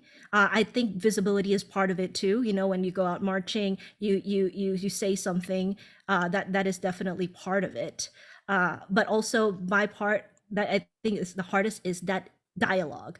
The dialogue that needs to be half and outreaching to people that maybe you aren't a part of as well too. It is necessary, and sometimes I told my friend, sometimes I feel that could be semi-suicidal as well too. But in other aspect, it's looking at it in long term. It might not happen in my lifetime, but I want to create a seed of change that will allow it or somebody else to also carry the torch onward, and believing, having the patience to keep doing what I do, while also trying to tell people, it's not always hopeless. And if they're tired, put the torch down, let us take on the stuff as well. I'm sorry, it's just going on a No, you're fine. You're fine. So basically what you're Yeah. saying in retrospect, that there are, it sounds to me you're delivering collaborative ways that Black, Asian, and other people from various communities can work together to support the fight against And racial violence and oppression. Right. I would say also tangible to get it up to legislation level is of Yeah. very critical importance, because we can talk about community all we want to, but again, if we can get it to a level where it becomes something more like protected law in space, like I tell you, in Thailand we have the Le Majestic law, where if you say something bad about the royal family, you can be put in jail, and it's been used in many different ways as well too. That's why sometimes when we say things, we don't say it 100%, but it starts by finding out what the issue is, and seeing what different ways we have in collaboration with different peoples and resources that we have to take it up a step. Okay. Now, of course, not too long ago, President Joe Biden and Vice President Kamala Harris came into Atlanta. They came to Atlanta to speak to the people and also show remorse to the people who lost their lives and who were affected by the murder, by the tragedy that took place in the massage spa. And we all seen it in real time. Were there anything that stood out to you, Marissa, Ron, and Officer Franklin? Was there anything that stood out to you to where Joe Biden made a very valid point, or just made you feel like I need to do something. Like I really need to connect and be involved with other people in different communities to help fight against racism and oppression? Like, was there something that stood out to you that Joe Biden said in his speech, or that the vice president said in her speech? And if so, what was that? Starting with you, Marissa. So this is not, I'm sorry, again, I keep tangenting. This is not about what they said specifically, but after that, I'm telling, right now, inside of like one of the Asian Creative Network Facebook groups, and this is like a group for like Asians to support other Asians in the creative field. There's around 47K members in here. There is a kind of like a petition going out, and it's a call on President Biden for emergency safety and relief for the Asian American and Pacific Island community. It's signed by like I think almost 100 different organizations as well too, and by the Director of Community Relations at Hate is a Virus.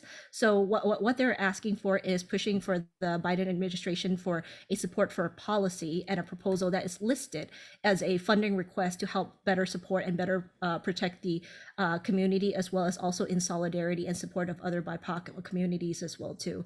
So I think it is encouraging that he's coming out to talk about different things as well too. But I think one of the things that is a definitely like a driving force is that there are people coming out to say, you know, what can you do better as well too, now that you have come out to talk about this. And these are, I just sent it to you on the Google as well as an anti-Asian violence resource. But it actually outlines of what the needs are, what the federal resources should try to put into, and also the different communities that are in here that have signed to kind of organize as well too. And I'm going to say this as like one of the things that I think like Asian people are really good at sometimes is organizing things. Because it's like your parents tell you to go into different fields that are more like accounting, programming, or whatever. So I would say that like in terms of leveraging the resource of what needs to happen, it's pretty much outlined in there of what they think also needs to be done as well too. Yeah, I definitely agree. It starts with legislation. It starts with getting to the masses, getting to people in power to help push these bills and to get these type of bills and policies put into place to help fight against racism and oppression and bigotry and hatred. That's why for me, you know, growing up, I didn't care too much for politics, but Roland and everyone else that's on the line, how many times have we heard people say politics are local? Everything matters in your city, in your area. You know, voting is also important too, all across the board when it comes to the presidential election. But we definitely gotta start on a local level and work our way up towards getting it to be federal. And that was one of the reasons why I wanted to bring on Representative Misha Maynor on the platform earlier, so that way she can hear about these type of things and these actionable items that people of the Asian community like Marissa is doing to help make this become federal. Because you know, it's easy for President Biden, not to take anything away from President Biden and Vice President Harris from saying what they said a few days ago, but we got to get those actions in place now, like next week, you know, as soon as possible. And we only have a few minutes left right here on the Beat Break Morning Show, the Beat Break Podcast. A very, very important conversation. Ron, Officer Franklin, you all saw the speech from Vice President Joe Biden and President Joe Biden and Vice President Kamala Harris. Let's say you, Ron, like what did you get out of it? Well, setting aside my distrust for politicians at that level, the rhetoric is good. What was said was needed to be said.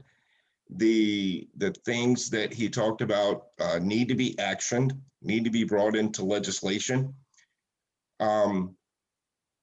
It just needs to be tangible. It needs to go from talk to actual tangible, I can put my hands on it legislation. And that's across the board. Until it becomes legislation, it's all just talk.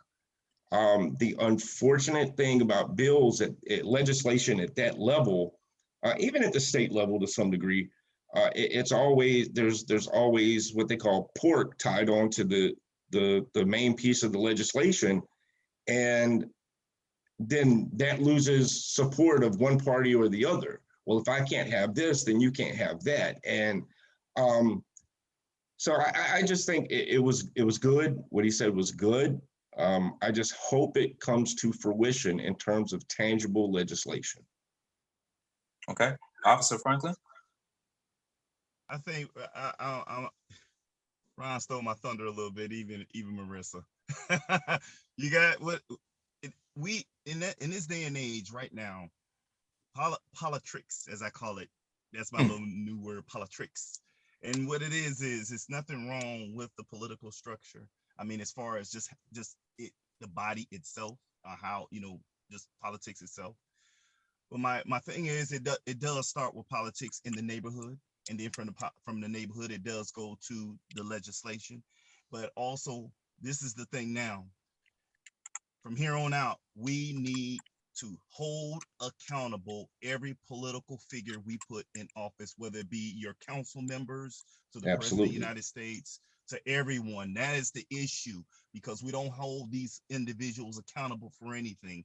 We think that it was King Obama or King whatever.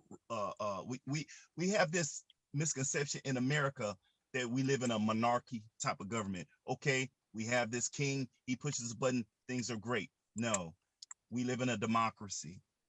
So with that said, the majority rules.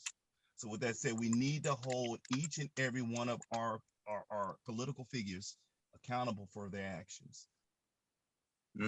Holding people accountable is a very important key thing, and not just letting the politicians or the lawmakers in place do all the work. We definitely got to do the work ourselves as well too in this day of age. It's more than just going to the ballot box and putting your vote in. We definitely got to do the work as a collective. Only a few minutes left before we close out this part of the show and we get into the DJ Rolling Mix. We also got a few other segments to get through in the Beat Break Morning Show podcast. And this question is for everyone, but I definitely, of course, want to direct this question to Marissa. And just before we get ready to close out, Marissa, I personally want to say condolences to the people that you knew, or the person that you love, who have been violently affected by the massacre. Families and friends and children, we don't want that to happen ever, ever, ever, ever again. I know that there are families and people that are still mourning over the deaths of the mothers, the aunties, the nieces, or someone's sister that lost their life in that type of massacre. And time heals all wounds as days and days and months go by.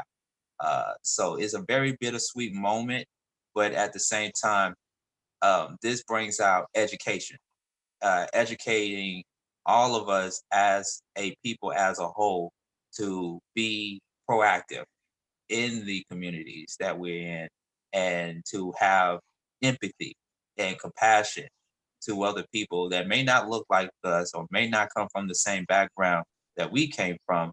But now it's time to show more empathy and compassion than ever before. I remember times where even on television, and I spoke reference to television earlier in the podcast, that even in TV, you see a lot of misconception of Asian community or Asian people on TVs and in movies playing certain type of stereotypes. I got to give some kind of credit to ABC 2020 for doing a special on it. However, the stigmatism to the city name Atlanta, they called it Murder in Atlanta. Is a certain stigmatism attached to that, because now people are going to start looking at the city as more than just a city of clubs and partying and sporting venues and entertainment and things of that sort, but they're going to remember that city as the massacre that took place in that massage spa. So with that being said, Marissa, what would you say to anyone who has been oppressed, attacked, or hated because of their ethnicity and from any form of hate speech made by someone in leadership or just a regular person? Well, What would you say? for one, we need to be understanding, compassionate, but accountability is just as important. It's a balance game. So it like if somebody says something or do something, I think even, for the incident with the spa, like what the community probably also wants to see is the accountability of the person who did the shooting, and they need to be held accountable. There needs to be consequences to the actions carried out, not just a vigil, not just like a, oh, sorry, this happened, but it'll probably happen again type of thing. And then we'll just say sorry over and over. Like there needs to be a way for people to recognize that, we're being serious about things. And I know it is a serious matter as well too, but also when the people, the spokesperson that comes out and talk about it, they need to be educated, and they Yes. need to know, like understand not just like the cultural sensitivity of what they say as well too, but also sometimes it's almost like not saying anything at all is even better than saying something if you aren't like fully aware of the situation as well too. But in that aspect, for people who have been hated on stuff else, I think it's a lot of people. In a lot of different situation, we're going to encounter certain things. For certain generations that are the older ones, a lot of people say, you just need to be grateful you even have the opportunities. For those people, I want to say yes, we are definitely grateful, but we also have to understand our own worth and value as well too. That it ingrained within us, we do feel that it's a great opportunity to be in a country where you have freedom of speech. It's definitely a greater opportunity than some of the other countries I've been in. However, that doesn't make it any less that we should just settle for things if we can do and we can make things better. It's like, if it is within our power, I think that it is something that we should strive for, not just for our generation, but even for a generation that we might not live to see, so that they don't have to go through the same thing that like right now that people are going through.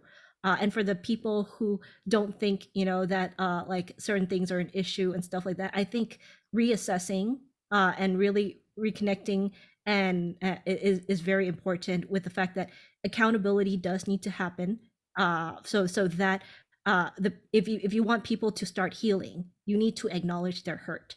If you do not acknowledge their hurt, they're not going to start healing, and I think that's going to be the first step. Okay. All right. Ron Glaze. 100%, I agree with Marissa that people have to acknowledge the hurt and the pain of other people. I think education is key. And when I say education, not relying just on the school system to educate, but look beyond the school books.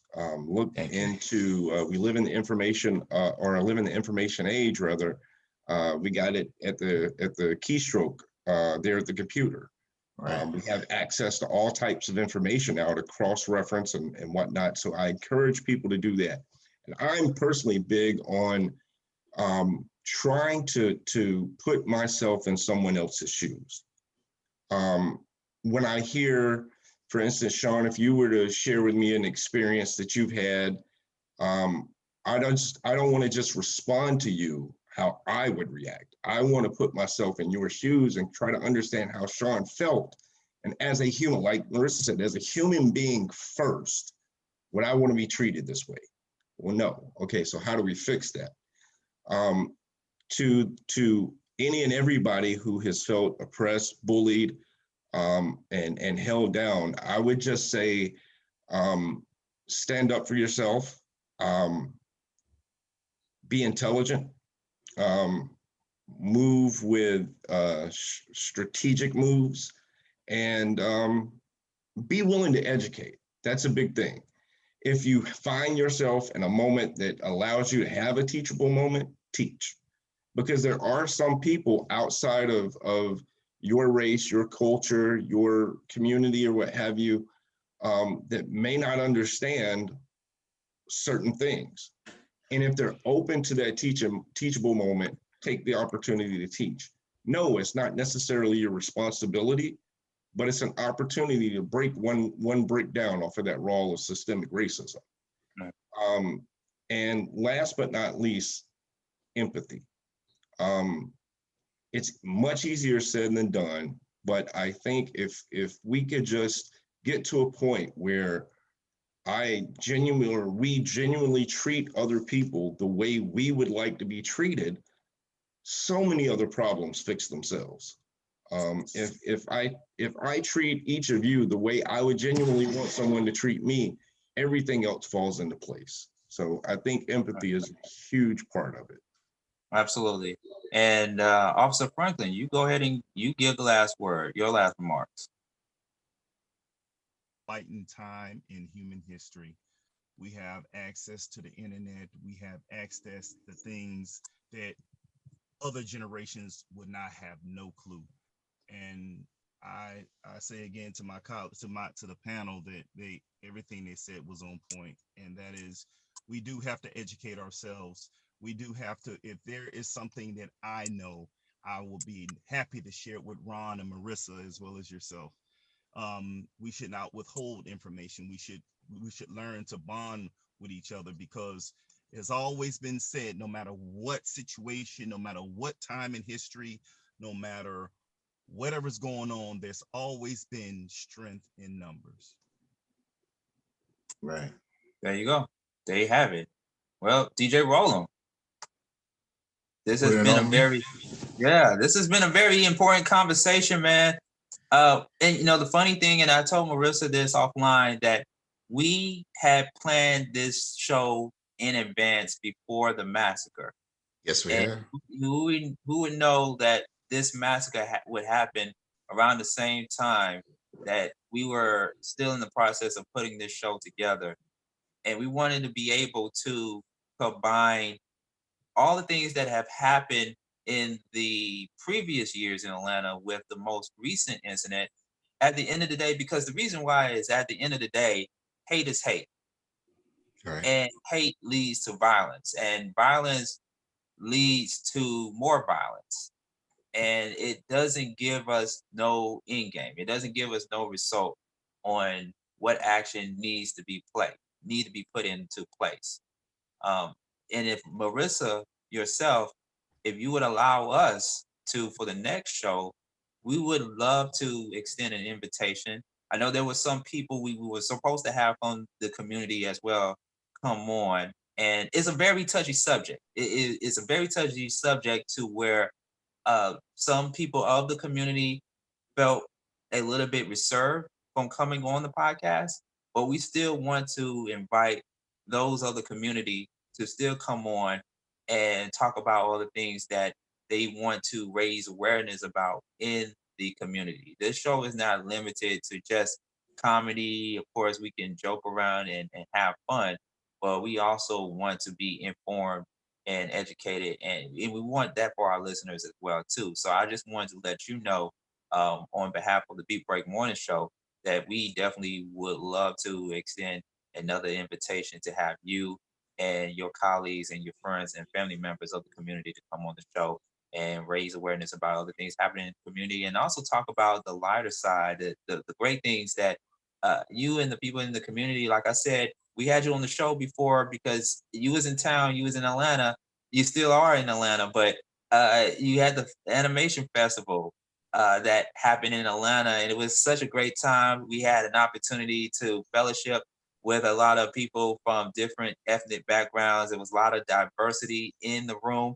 And whenever we get out of this pandemic, when the festival happens again, we definitely got to have young Sean, DJ Roland's son. Oh yeah, definitely. Be a part of that festival. Mm. So he can get that experience. But I just want to let you know from the bottom of our hearts that we definitely would love to have you and your community back on the show. Thank you, Sean. I'll let them know. I'll let them decide because, like, again, I am definitely going to extend the invitations and let them make the decisions. Yeah. But also 100%, anytime you guys want to know anything, especially about the creative community in Atlanta, please do connect with us.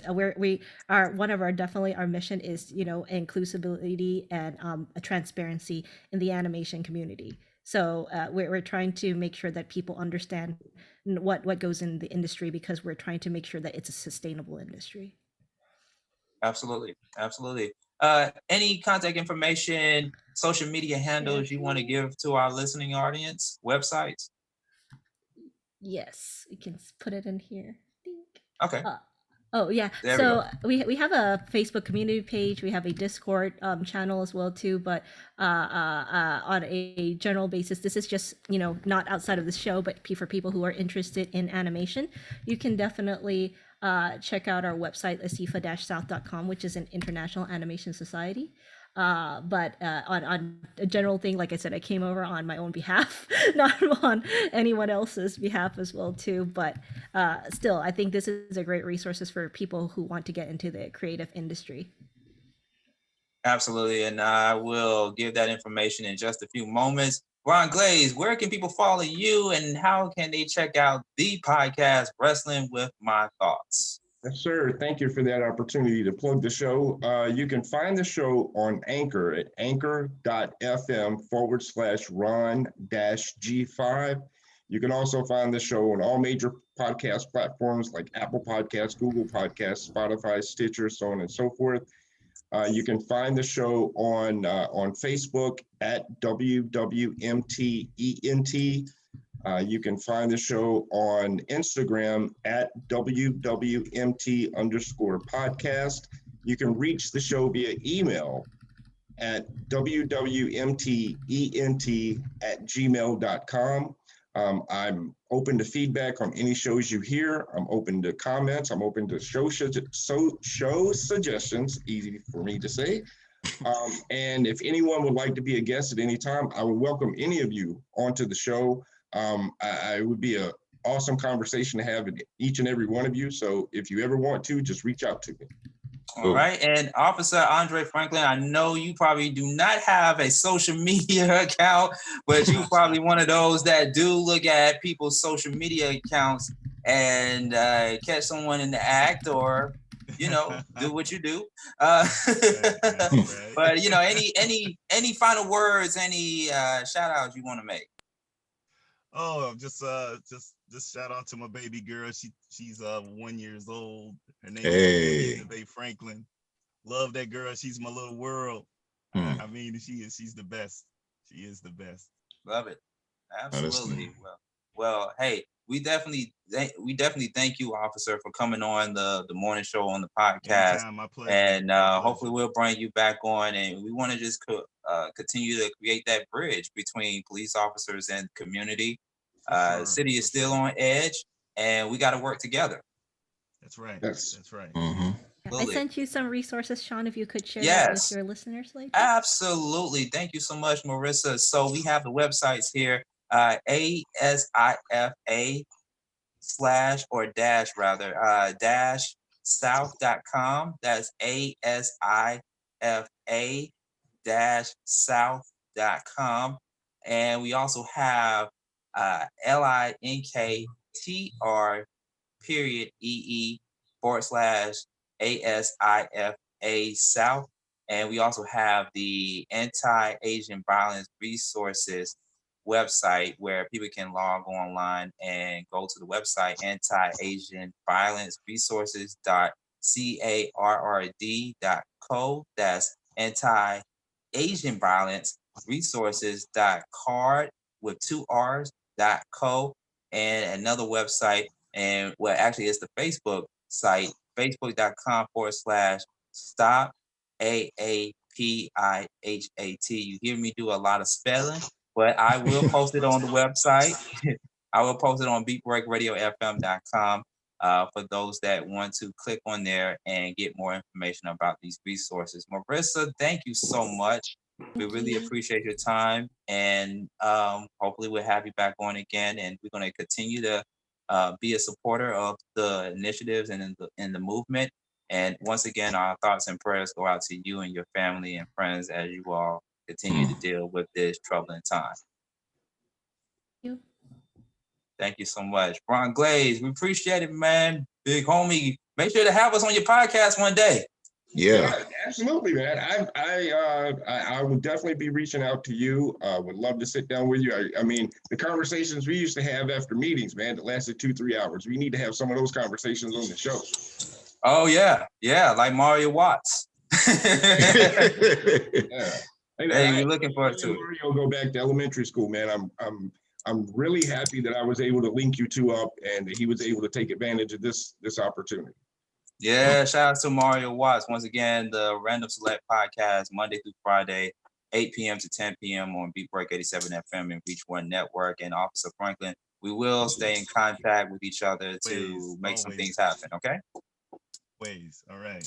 Absolutely. All right, ladies and gentlemen, the Beat Break Morning Show, the Beat Break Podcast. Stay tuned for Mr. Moody's morning motivation, and his segment, You May Be a Racist and You Don't Even Know It. Coming out of this segment, we all need a little bit of Mr. Moody to talk about, to speak out against racism.